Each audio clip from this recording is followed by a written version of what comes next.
DOS Family. S'il vous plaît, likez la vidéo. Quand vous likez une vidéo sur YouTube, YouTube répertorie la vidéo et la propose à d'autres utilisateurs. Du coup, mes vidéos sont propulsées dans les suggestions et recommandations par YouTube. Donc s'il vous plaît, likez mes vidéos, commentez-les. Surtout likez, j'insiste et je persiste. Likez même avant de regarder. Ça ne vous coûte absolument rien de liker. C'est aussi ça le soutien. Merci, et je vous aime. Communiqué de presse même est étonné.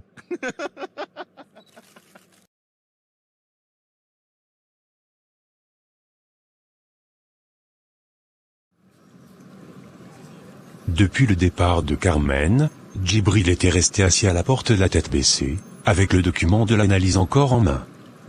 Il ne savait pas ce qui se passait. Carmen était partie, et elle ne reviendrait plus. La femme qu'il aimait l'avait quitté, parce qu'il n'avait pas voulu assumer ses responsabilités parentales. Il souffrait intérieurement, et avait envie de crier sa colère sur tous les toits. Il avait envie de maudire toutes les personnes qui avaient contribué à cette séparation.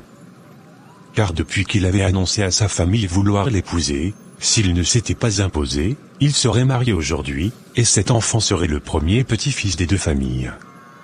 Il maudissait cette haine que son père et Monsieur Nana traînaient avec eux, car c'était à cause de leur tension éternelle qu'il avait perdu sa femme. Le lendemain soir, Djibril se rendit à l'entreprise des Nanas pour voir Carmen Urjam, car la nuit lui avait finalement porté conseil.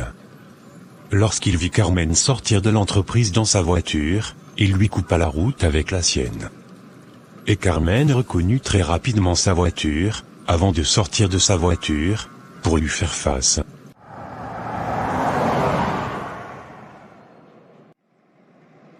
Je peux savoir ce que tu fais ici? Carmen, j'ai besoin de te parler. Écoute-moi. Hier je n'étais pas bien. J'ai réagi comme un adolescent, je sais. Mais je ne pensais pas ce que je disais. Je reviens sur ma décision, Carmen.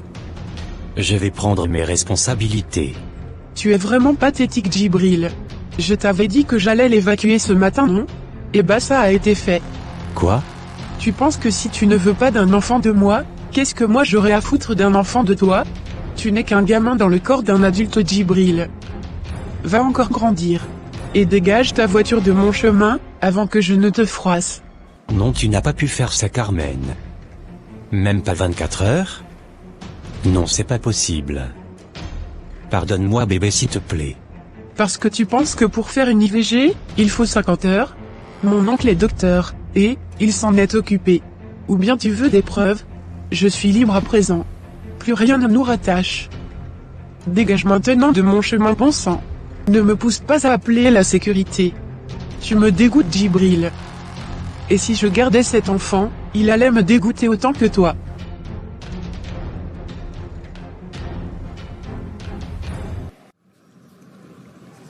Et Carmen monta dans sa voiture. Les supplications de Djibril ne lui faisaient ni chaud ni froid.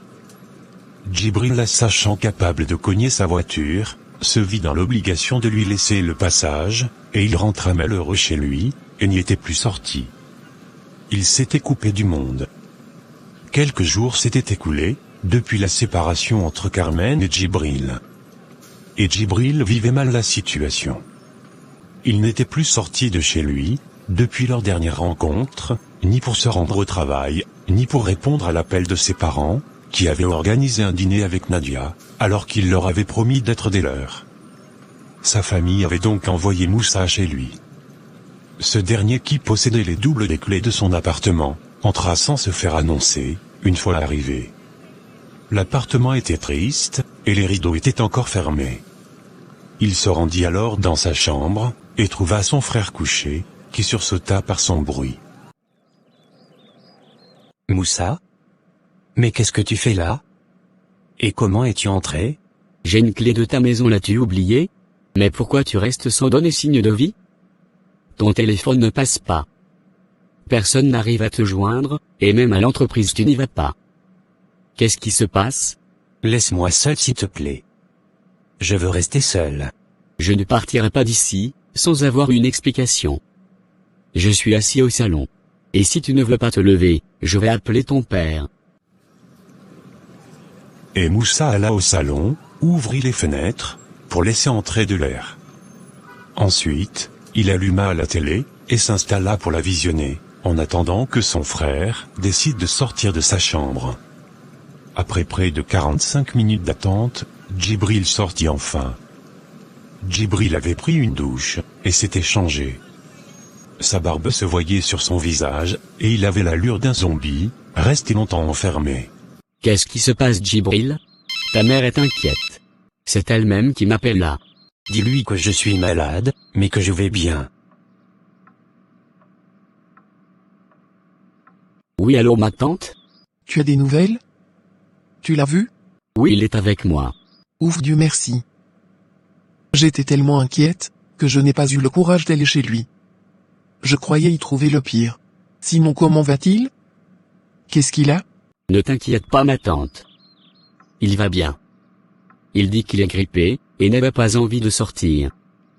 Bref, c'est Djibril, tu le connais. Dis-lui que son père est fâché. Il nous a plantés lors du dîner. Et Nadia était très en colère. D'accord ma tante. Je lui dirai. À tout à l'heure. Djibril, ton père est furieux, parce que tu as manqué le dîner. Ah oui, le dîner. J'avais oublié. Je vais me rattraper. Maintenant dis-moi ce qui se passe. Et ne me sors pas la thèse de la maladie, car tu ne l'es pas. Ça ressemble plutôt à un chagrin d'amour. C'est Carmen? Oui, c'est Carmen. Nous avons rompu. Oh, je suis désolé. C'est elle qui a rompu. Je n'ai pas été capable d'assumer mes responsabilités. Mon frère, c'est comme si j'étais de la merde. Sois plus explicite s'il te plaît. Tu parles de quoi? Elle m'a annoncé être enceinte, et je lui ai demandé d'interrompre la grossesse, parce que je n'étais pas prêt. Ah non Djibril, tu rigoles là. Tu n'as pas fait ça. Mais qu'est-ce qui t'a pris de lui dire ça? Est-ce que tu es encore un enfant, pour attendre un certain âge pour pouvoir t'occuper d'un enfant? Je comprends maintenant pourquoi elle a rompu. Et c'est logique. Moussa, regarde ma situation, et dis-moi comment annoncer à mon père, que j'ai fait un enfant à Carmen. Il va me déshériter directement.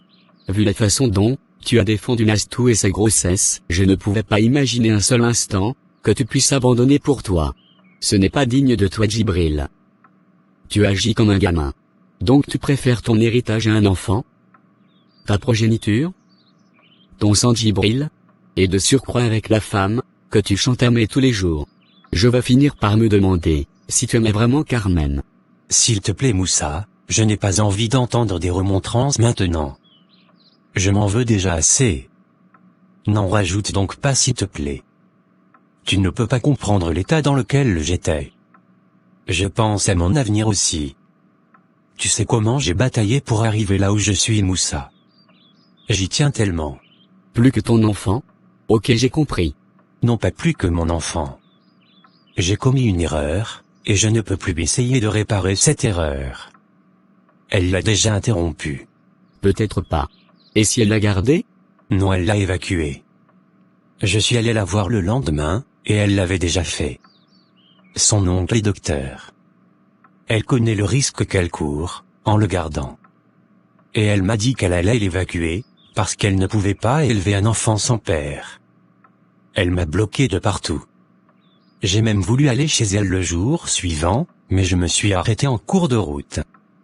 Je me suis dit que peut-être c'était la solution, pour que chacun refasse sa vie, même si je n'arrive pas à accepter cette séparation, du moins la façon dont on s'est séparés. C'est ça qui me fait le plus mal. Et aussi le fait, que je n'ai pas eu les couilles, d'assumer la grossesse. Tout ça met dans un second état. J'ai juste envie de disparaître, tellement j'ai honte. Ok. Bon, si tu es sûr qu'elle a interrompu la grossesse, il faut donc passer à autre chose. Il faut avancer Djibril. Il fallait un déclic pour vous séparer, parce qu'une chose est certaine, ça n'aurait pas d'aboutissement cette relation. Elle allait toujours souffrir. Donc c'est mieux ainsi. Sauf que l'enfant que tu as rejeté là, va te hanter. Tu ne sais pas que c'est haram, dans notre religion ce que tu as fait? Mon frère, pardon, facilite-moi la vie. Je me morfonds déjà, c'est comme ça. Donc en conclusion, tu vas épouser Nadia? C'était mon plan B dans tous les cas. Elle était ici même hier. Elle a sonné jusqu'à fatiguer, et je ne me suis pas levé. Tu n'as rien vu encore. Les conseils que vous donnez aux autres, vous ne les appliquez pas. Je suis sûr que si ton père sait que tu as rejeté un enfant, il va t'en vouloir. Tu sais à quel point il veut des petits-enfants. Oui, mais pas de Carmen. C'est ça le problème. Tu ne comprends pas quoi? Oh, c'est bon, ne me tape pas. Maintenant que tout ceci est passé, révèle-toi, et avance. Et va au travail demain, avant que ton père n'envoie les militaires te sortir de chez toi. Bon, j'étais de passage. Je vais y aller.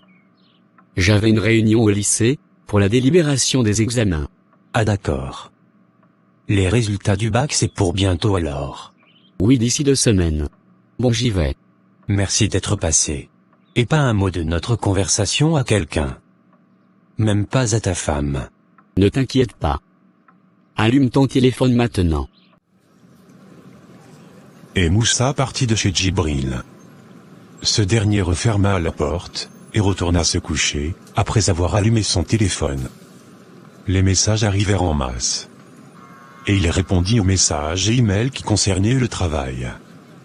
Il avait aussi appelé sa mère, pour s'excuser de son absence, et lui demander de programmer un autre dîner pour le week-end suivant.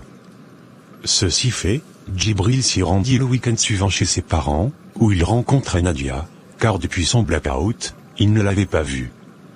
Il s'excusa également auprès d'elle pour son silence. Mais qu'est-ce que tu avais? J'ai cru que tu ne voulais plus me voir. Non, ça n'avait rien à voir avec toi.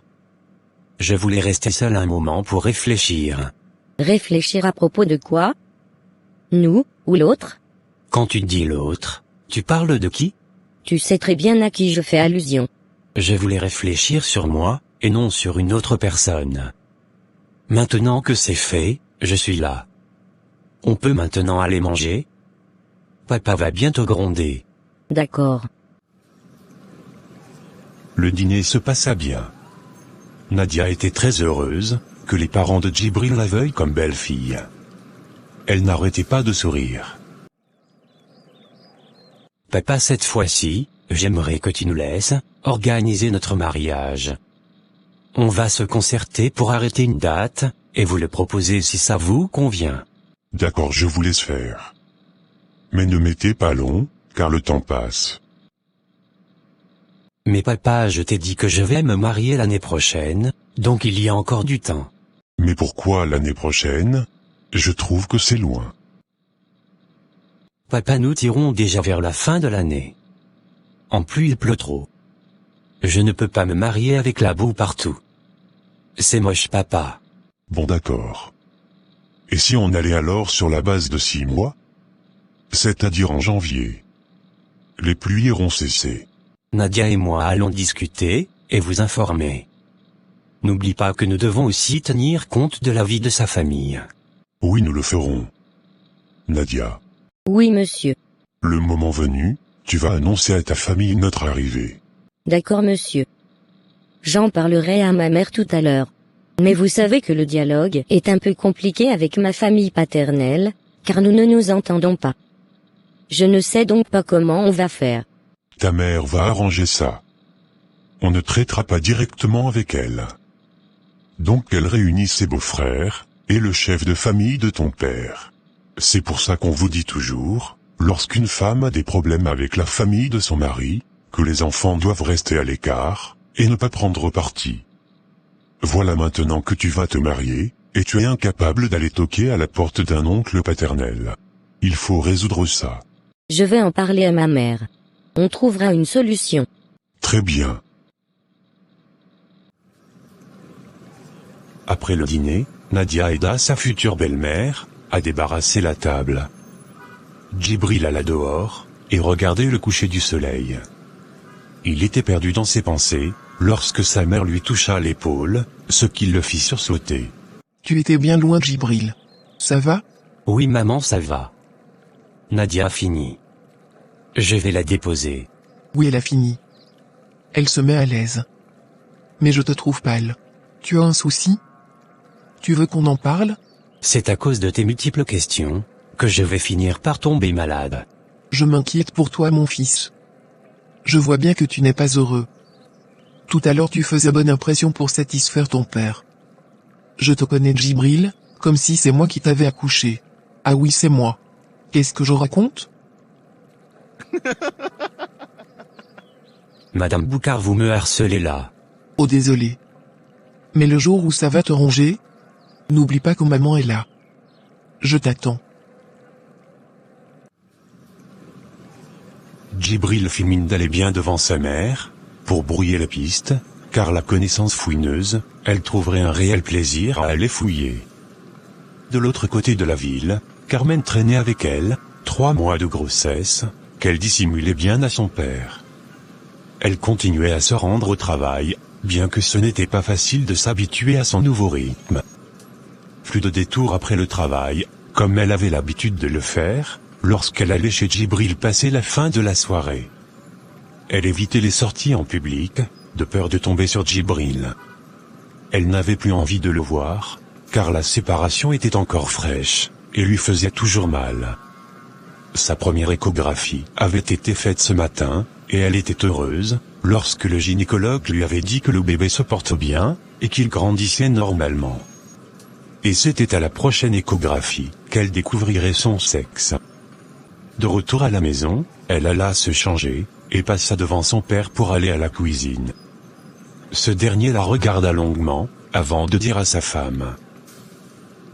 Je sais qu'il y a encore beaucoup parmi vous, qui n'ont pas encore liké notre vidéo.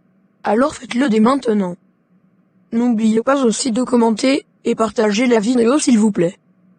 La vidéo peut maintenant continuer. Merci. Je vous envoie de gros bisous. Suzanne? Tu ne trouves pas que ta fille prend des rondeurs? Tu parles de qui? De Carmen bien évidemment. Ah ok. Depuis qu'elle a laissé le sport, son poids revient. Il faut qu'elle reprenne. Alors qu'elle ne mange pas grande chose.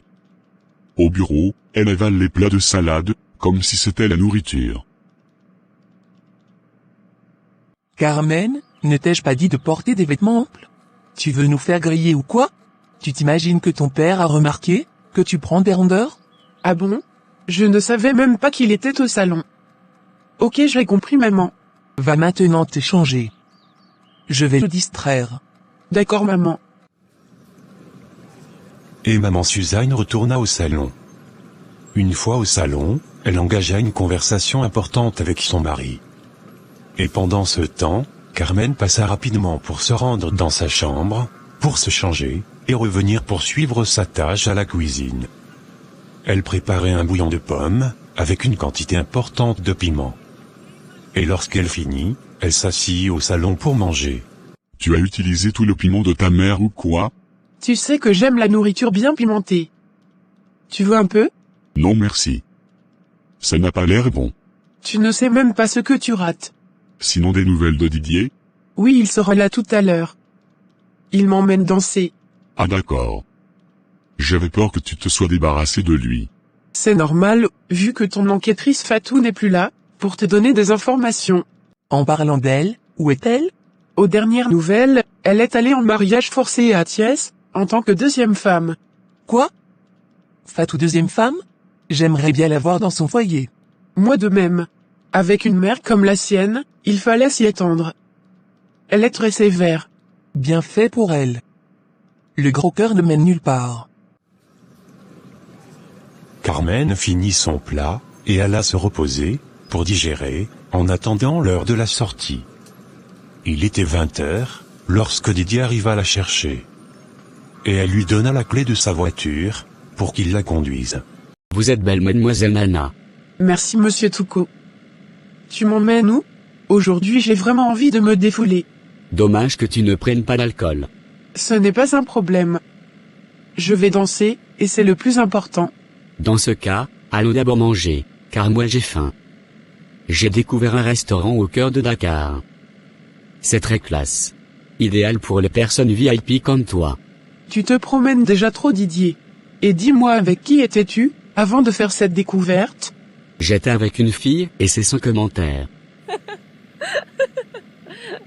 Je te dis mes choses, et à ton tour tu me caches les tiennes, hein? Ok. C'est parce que ce n'est pas important. Dis-moi plutôt comment tu vis la séparation avec l'amour de ta vie? Pour te dire la vérité, il me manque beaucoup. En même temps, je suis en colère contre lui. Je lui en veux tellement, que je pourrais le cogner avec ma voiture. Mais après, j'ai envie de lui trouver des excuses. Bref. Je suis mitigé. Moi j'ai envie de lui casser la gueule. J'ai eu la chance d'avoir une mère aussi compréhensive et pacifique, qui donne de l'amour à ses enfants. Elle m'aide beaucoup à digérer tout ça. J'attends juste le jour, où elle va le dire à mon père. Je croise les doigts qu'il ne me tue pas. Du courage ma belle. Maintenant détends-toi. Le bébé ne veut pas de stress. Voilà nous sommes arrivés. Tu vois que c'est un peu caché non? C'est pour les connaisseurs. Didier gara alors le véhicule, et ils sortirent. La première réaction de Carmen lorsqu'elle vit ce restaurant, était de penser que si Djibril avait connaissance de ce lieu privé, il aurait emmené. Lorsqu'ils entrèrent à l'intérieur du restaurant, ils baladèrent le regard dans la salle, pour trouver une meilleure place. Et tout d'un coup, le regard de Carmen s'arrêta sur un couple au fond de la salle. C'était Djibril et Nadia. Et Didier les remarqua aussi.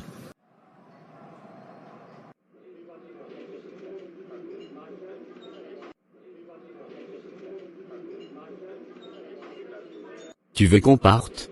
Non. Je ne vais pas gâcher ma soirée, à cause de 2 personnes. Très bien dit. Allons nous asseoir de ce côté là-bas. Il lui prit alors la main, et l'entraîna sur une table, à l'opposé de celle de Djibril. Ce dernier ne les quitta pas des yeux, et il devint nerveux, et mal à l'aise. Djibril, si tu n'es pas à l'aise, on peut partir.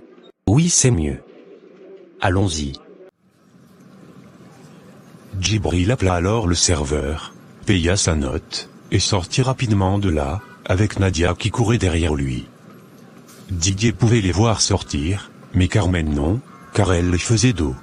Ton gars est parti. Ah bon? Ça prouve qu'il est furax de te voir en ma compagnie. Ce qui veut dire qu'il est toujours amoureux de toi. Cette fille court derrière lui pour rien. La pauvre. Ça leur regarde. Tâchons de passer une belle soirée. Dans la voiture, Djibril était concentré au volant. Et il roula jusqu'à ce qu'il s'arrête devant la cour de Nadia, avant de couper son moteur. Tu es arrivé. Mais tu n'as rien dit depuis qu'on a quitté le restaurant. Toi non plus tu n'as rien dit. Djibril, si tu veux que je comprenne ce qui se passe dans ta tête, tu dois me dire ce qui s'est passé avec cette fille. Nadia, tu es arrivé, je suis fatigué. Il faut que je rentre me reposer. Demain je me déplace, je te l'ai dit. Ok, si tu veux pas en parler. Mais concernant le mariage, tu n'as encore rien dit, et le temps passe. J'ai l'impression que tu te maries, pour faire plaisir à tes parents, et non parce que tu veux vraiment franchir ce pas. Nadia, il y a encore du temps. Janvier est encore loin, alors pourquoi je dois courir maintenant? À ton retour de Saint-Louis, on va mieux en parler. Tu vas revenir avec Fatima? Oui. Elle doit être tellement heureuse d'avoir réussi à son examen. Tu vas me manquer. Profite de mon absence pour trouver du travail. Car depuis que tu es là, je ne sais pas à quoi tes journées te servent.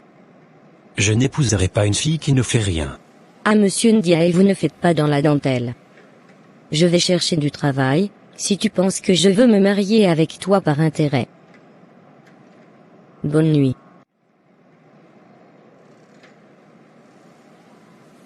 Pour tout type de partenariat, et ou de publicité, veuillez me contacter au email suivant, ou par WhatsApp. Merci.